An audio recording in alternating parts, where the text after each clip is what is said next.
Danışır Mahaçqala axşamınız xeyir olsun, hörmətli radio dinləyicilərimiz. Dağıstan radiosu ilə Azərbaycan dilində xəbərlər buraxılışına başlayırıq. Mikrofon qarşısında jurnalist Firuzə Şərifova, rejissor pultu arxasında Minə xanım Mamayeva.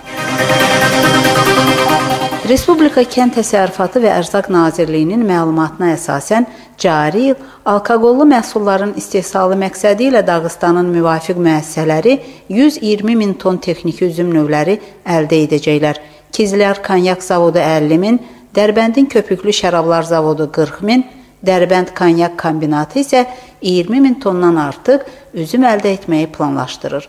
Xatırladırıq ki, cari 2015-ci ildə Respublikanın 15 müəssisəsi alkoqollu məhsulların istehsalına lisenziya əldə edib.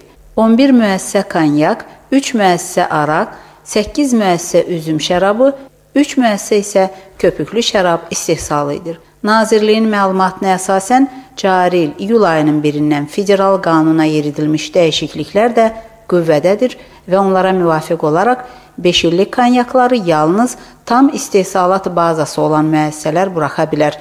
Üzümün satış qiymətləri ilə bağlı məsələ də öz həllini hələ tapmamış qalır.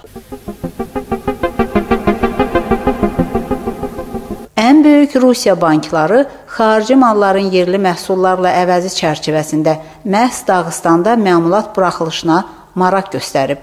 Burada söhbət ələlxüsus Dağgips, Konsern Kems, Aviaqreqat, Dağfos, Dağdizel müəssisələrindən gedir. Son 2 müəssisə isə Şimali Qafqaz Federal Dairəsində xarici malları əvəz edəcək məhsul buraxılışı ilə məşğul müəssisələr siyahısına salınıb. Bu istiqamətdə Dağıstanda müvafiq məhsulların buraxılışına 2,5 milyard rubldan artıq investisiya gərəkdir. Respublika hökuməti bütün gərəkli tədbirlər planını artıq imzalayıb. 2-3 il gedişində istehsal həcmləri ilə bağlı artım 10-12 milyard rubl təşkil edə bilər. Bu həm də 1000-dən artıq iş yerinin təmininə yardımçıdır.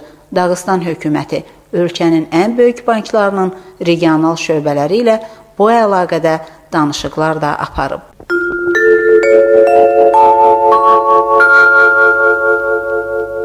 Dərbənd şəhərində Rusiya Dəmir Yolları Açıq Aksioner Cəmiyyətinin tabeliyində olan dəmir yol vağzalında əsaslı təmir işləri başa çatdırılıb. Təmir işlərinin təşkili üçün 16,5 milyon rubl vəsaiti də elə bu cəmiyyət özü ayırmışdı. Vağzal rəisi Paşa Paşayevin məlumatına əsasən ilk öncə rekonstruksiya barədə deyil, əsaslı təmir işlərindən söhbət aparılırdı. Binanın fasadı yenilənib, rənglərin sonralar solğun olmaması üçün xüsusi tərkibli kimyəvi maddələrdən istifadə edilib. Dam tam təzələnib və orada təhlükəsizlik hasarı quraşdırılıb. 60-dan artıq pəncərə və 14 qapı təzələnib. Vağzalın daxilindəki döşəmədə təzədir. Təmirçilər hətta mövcud rəsmləri qoruyaraq divarları belə rəngləməyə müvəffəq olmuşlar. Tavan isə təmir olunmayıb. Paşayevin sözləri ilə bunun üçün böyük vəsait gərəkdir və əlavə olaraq nə şəhərdə, nə respublikada bədii bacarığı və təcrübəsi olan və müvafiq işlərin öhdəsindən gələ biləcək mütəxəssis tapılmadı. Vağzal rəisi bütün bunlara baxmayaraq tavanın mütləq bərpa ediləcəyinə əmindir. Bundan əlavə Paşayev sərnişinlər üçün gözləmə otağında yeni rahat stulların da quraşdırıldığını bildirdi. Yaxın müddətlərdə vağzalın bütün ərazisində yeni skamyaların rus və ingilis dillərində göstəricilərin quraşdırılacağını, yaşıllıqların salınacağını da o vurğuladı.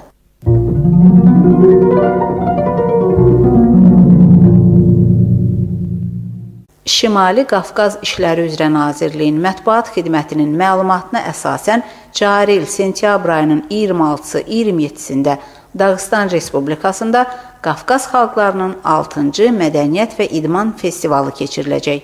Şimali Qafqaz İşləri üzrə Nazir Lev Kuznetsovun sözləri ilə müvafiq tədbirlərin tətbiqi dövlətə qarşıya qoyulmuş bir sıra vəzifələri, bədən tərbiyəsi və idmanın kütləvi təşviqini və inkişafını dəstəkləyir, festivalın təşkili isə bölgələrin ümumrusiya prosesinə inteqrasiyasına yardımcı olur. Qeyd etmək yerinə düşər ki, Rusiya Federasiyasının prezidenti və baş naziri də müvafiq festivalın mühüm əhəmiyyətini hər dəfə qeyd edirlər. Ölkəmiz çətin iqtisadi vəziyyətə baxmayaraq, beynəlxalq səviyyəli idman tədbirləri uğrunda mübarizəni davam etdirir. Festivalın idman proqramında Şimali Qafqaz Federal Dairəsinin 7 regionundan idmanın milli növləri üzrə 700 iştirakçı çıxış edəcək.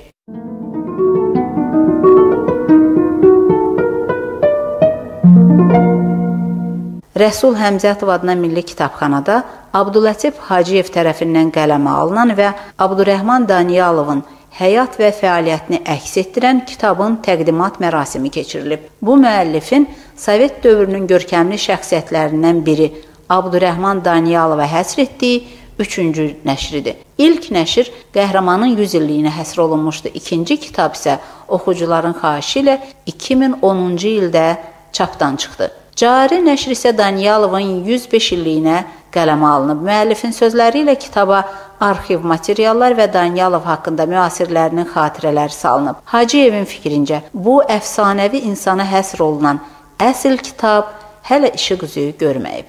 Onu gənc tarixçilər yazacaqlar. Siz son xəbərlərə qulaq asdınız.